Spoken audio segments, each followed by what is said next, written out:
Welcome to the concept of break-even analysis. This is practically a kind of study which involves the cost volume profit relationship. In easier words, if we try to understand break-even analysis, it's a particular point at which the organization finds out that it has certainly reached a no profit no loss scenario. Break-even point basically, in short, indicates the organization's no profit no loss point. In other words, we can easily say no profit no loss can easily turned over to another term called total revenue becomes equals to total cost. If we have this particular concept in a simplified way, we can say this is a point at which income or total income for the organization becomes equals to the total cost incurred by the organization. The point is signified by two different manner. What two different manner? If the break even point, if we move further, that means the organization moves into the profit region, and before achieving the break even point, the organization is finding itself in a loss region. So it is very important to understand for the organization how quickly the organization can reach that zero state. If the organization can reach the zero state within a few years of its should I say production or productivity, it is better for the organization to sustain in the market. That is why break-even point analysis or break-even analysis is very much important to the organization. If we now look at the diagram representation of break-even point, we will find that we have the particular fixed cost line which starts with a positive value, and then we have a variable cost line which starts from 0. As we know that variable cost is it's starting from 0, because if there is no product produced, that means variable cost becomes 0. And if we look at the total cost line is practically the summation of variable cost line and fixed cost line. It has the starting point of the fixed cost line but the nature of the variable cost line. Most importantly, the fourth criteria that we need to talk about here is the total revenue line. Total revenue, practically we can suggest total revenue to be a certain kind of multiplication of number of goods sold into per unit selling price. Basically, total revenue or total sales in a certain kind of concept, we are taking it to be equal. So that is what we mean by total revenue, number of units sold into per unit selling price. The point basically at which total revenue line and the total cost line intersects with each other, I have demarcated the point as E. If you see that particular point E, this is our break-even point, that particular E. Now, why break-even point is important? In the previous slide, I have already talked about the area from C to D. If you see in that particular graph, from C to D, at that particular moment, total cost line basically is above total revenue line. So we can easily say total cost is greater than total revenue, which indicates a loss region. But immediately after that particular D point crosses, you will see total revenue line goes above the total cost line. So basically we can easily say total revenue is greater than total cost. So practically that indicates a profit region. If you see now very carefully that C to D, that particular area for an organization we were talking about the loss region, and from that D to the entire part, if we move across that particular axis, we will find that organization is moving towards the profit region. Now here lies the most signifying point of break-even, that it indicates the point at which the organization reaches its no profit no loss scenario. If you see, we had talked about it in the last slide. We will see that the more quicker the organization reaches that particular point, the organization basically moves into the profit region. So class, this is what we mean by the diagram representation of break-even point.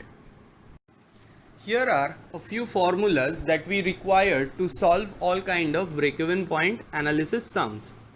Firstly, as we have mentioned previously, that total cost is basically the summation of variable cost and fixed cost. So practically total variable cost is equals to total cost minus fixed cost, whereas contribution is equals to selling price minus variable cost. So basically if we multiply that particular contribution and selling price and variable cost into total number of units, then we get total contribution is equals to total sales minus total variable cost. This we need to keep in mind also.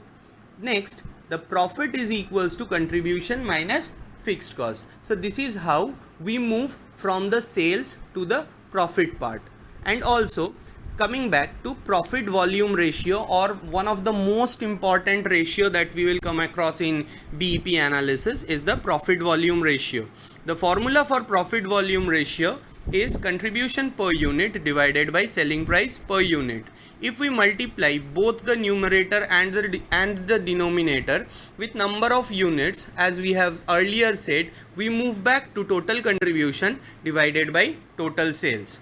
If we now look at the formula for break-even point for output is practically fixed cost divided by contribution per unit, whereas the break-even point for sales formula is practically fixed cost divided by contribution per unit into selling price per unit. Now class, this is one very important formula, as if we multiply the entire figure here with total number of units sold, then fixed cost into total number of units sold will have fixed cost itself, as we know it very well that fixed cost doesn't change with time. So if fixed cost does not change with time, number of units practically have no kind of effect on the fixed cost, but contribution per unit becomes total contribution, and selling price per unit into total number of units sold becomes total sales. So as far as PV ratio goes, PV ratio was total contribution divided by total sales. Here we are just finding the opposite of it. So we can easily transfer the formula for break-even point for sales into fixed cost divided by PV ratio, or fixed cost into 1 by PV ratio. Now, having learned all the theory portion and the formulas used in break-even point, let's start off talking about a few mathematical examples. First, let us consider an easy example to start off with. Let us go through the sum here. A manufacturing of sewing machines has capacity to produce 500 machines per annum, that means per year. The variable cost of each machine is rupees 200, and each machine has a selling price of 250 per unit. Fixed overhead is as rupees 12,000 per annum. So we need to find out the BEP for output and sales. So if we take now, what do we mean by contribution? Contribution is practically sales or total sales minus total variable cost. Now if we divide it, we will find out per unit variable cost is also given, per unit, should I say, the selling price is also given. So contribution per unit will be 50, deducting 250, or sorry, deducting 200 from 250. Now if we find out how to find out break-even point for output, break-even point for output becomes fixed cost divided by contribution per unit. If we put in the figures of fixed cost and contribution per unit, we get the figure of 240 units. And simply doing the same kind of thing fixed cost divided by contribution per unit into selling price per unit gives us the break-even point for sales, which basically turns out to be 60,000 rupees. So students, this is one of the easiest kind of sums which we take into consideration while calculating or how to calculate that particular break-even point. Now, taking into aspect another mathematical example, let's talk about this mathematical example where we can see we have 2 consecutive years sales and profit given to us. 2010 and 2011, the respective sales figures are 1,40,000 and 1,60,000, whereas the respective profit figures are 15,000 and 20,000. What do we need to calculate? We need to calculate the PV ratio. Second one, we need to calculate the sales required to earn a profit of rupees 40,000. And third one, profit when sales figure is at 1,20,000. So coming back to the first point where we need to consider and calculate PV ratio. If we know PV ratio, what is PV ratio?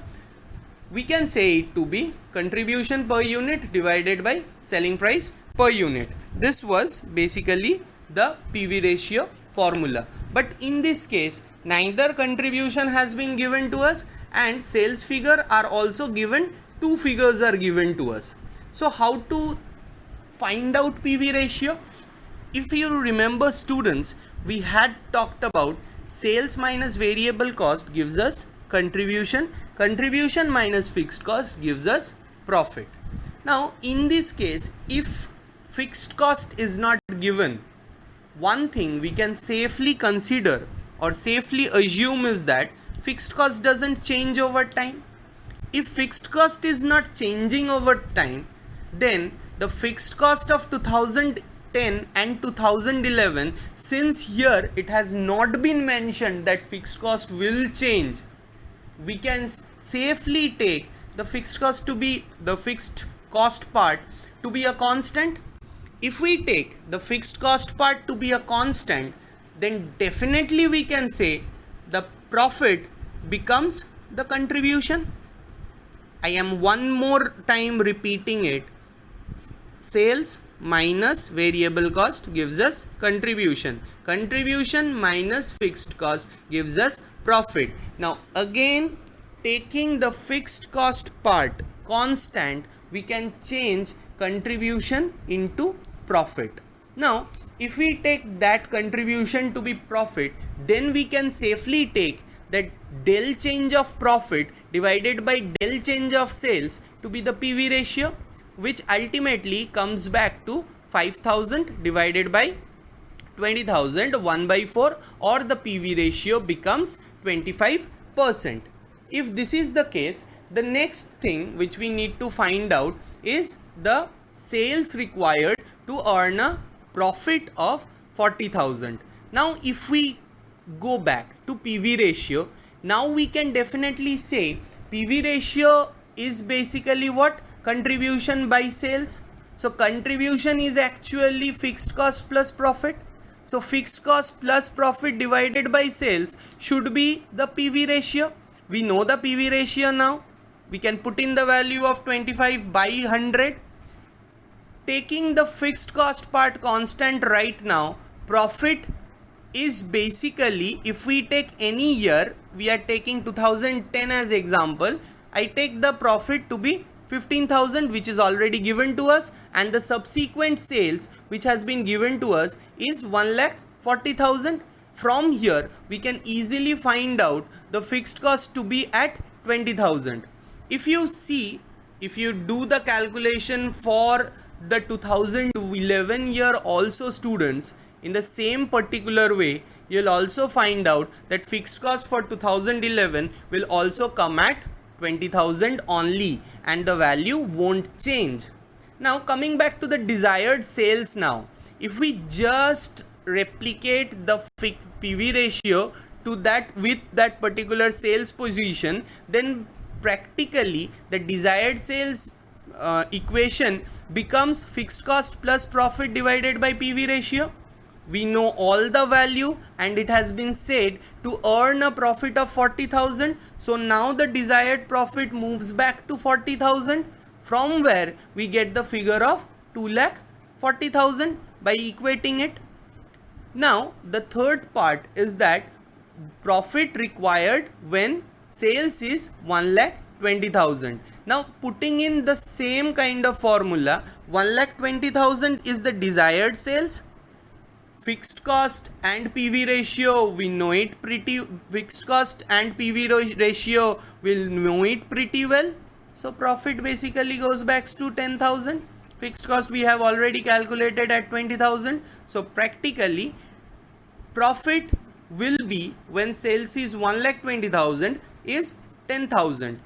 Here I need to remember my students of one thing, that though I have step jumped one or two steps, please kindly show each and every step to get the right kind of marking in your examination.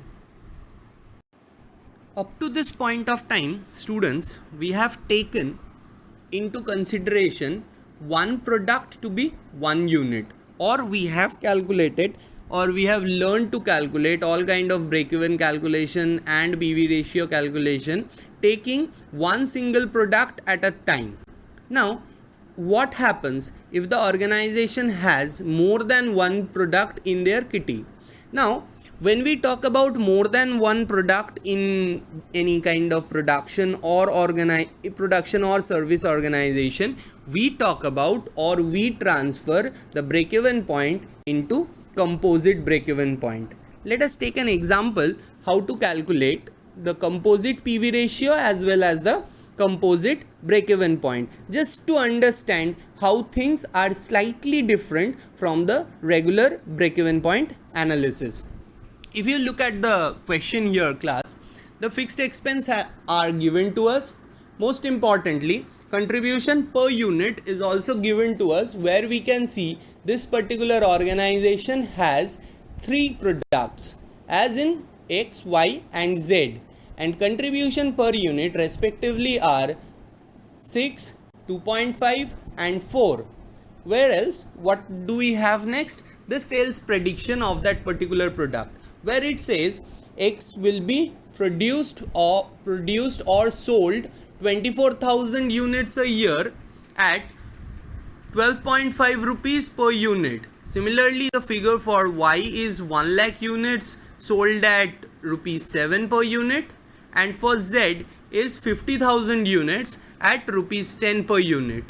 Now what we have talked about, as we have mentioned, that we need to find out the composite PV ratio and the composite break-even point. Now if we find out the total sales of the entire 3 products, we can easily find out the total sales. Just multiply the number of units with the number of if we multiply the number of units with the selling price per unit, we are having the total sales.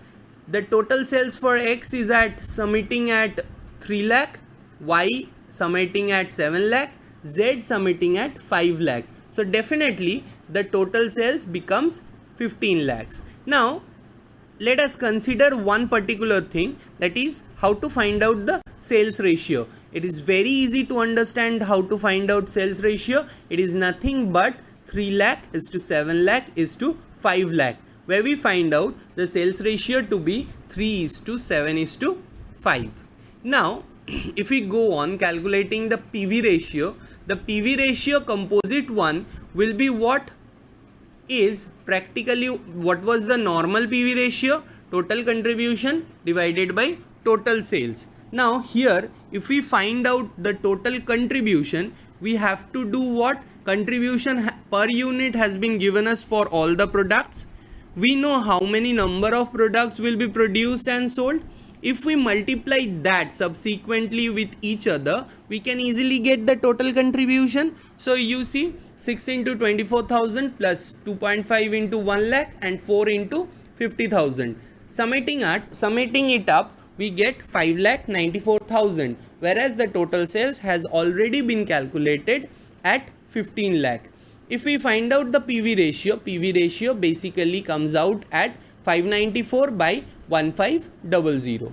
Now what is break-even point? Break-even point for output break-even point for sales practically means fixed cost by PV ratio. So fixed cost by PV ratio basically means if we put in the figures of fixed cost as 3 lakh and if we put the figure of PV ratio, we multiply the 3 lakh with 1500 and divided it by 594. We get the figure of 757575 approximately, or it turns out to be 7,57,575. Now up to this is that particular sum. Now if we want to find out the individual sales for all those products, how to find out the individual sales for all those products? We have already found out that particular sales ratio. So sales ratio will be very important to find out the individual sales. How?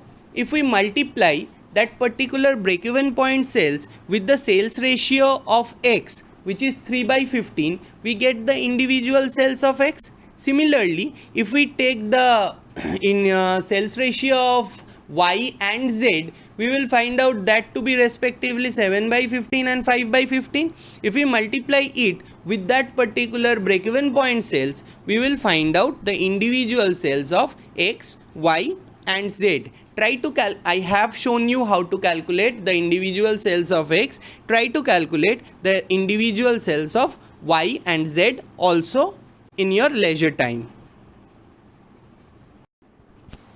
Now coming back to the limitations of this particular concept of break-even point. First and foremost, the major limitation of break-even point is that here we take the cost line and the revenue line to always be represented by a straight line, or the change is particularly constant. But in real life scenario or in any organizational scenario, that cannot happen. The change cannot always be linear. So that has not been taken care about in the concept of break-even point. Another similar kind of limitation is there. Not all variable costs generally increase directly with output. It cannot happen. As linear the output will increase, as similarly the variable cost cannot increase at the same kind of pace. That is bound to change after a certain point of time, which break-even point generally does not take into consideration. Now, in this particular concept of break-even point, we have always taken into consideration that all costs are either fixed cost or variable cost. We have not taken the concept of semi-variable cost, but that particular concept of semi-variable cost is very important for the organization. But how to handle or how to calculate how the graph will change taking semi-variable cost into aspect has not been explained in the concept of break-even analysis. Most importantly, here one major assumption has been taken that whatever output generated by the organization will all be sold. No single item, no single product will be retained by the organization, maybe at the end of stipulated period. The retaining of that particular product is basically the stocking, is the concept of stocking. There is no single concept of stocking in break-even point analysis. It absolutely assumes that all product will be sold in the market, which definitely at a certain point of time is not true. The last but not the least is the fixed cost. Here we do not consider the fixed cost will change, but there are thousands of live examples where after a certain output level the fixed cost is bound to change for the organization. But here in the concept of break-even point, the change of fixed cost is deliberately omitted from the concept. So in short, these are the major limitations of the concept of break-even point otherwise of these limitations, which is a very important concept or very important point for the organization.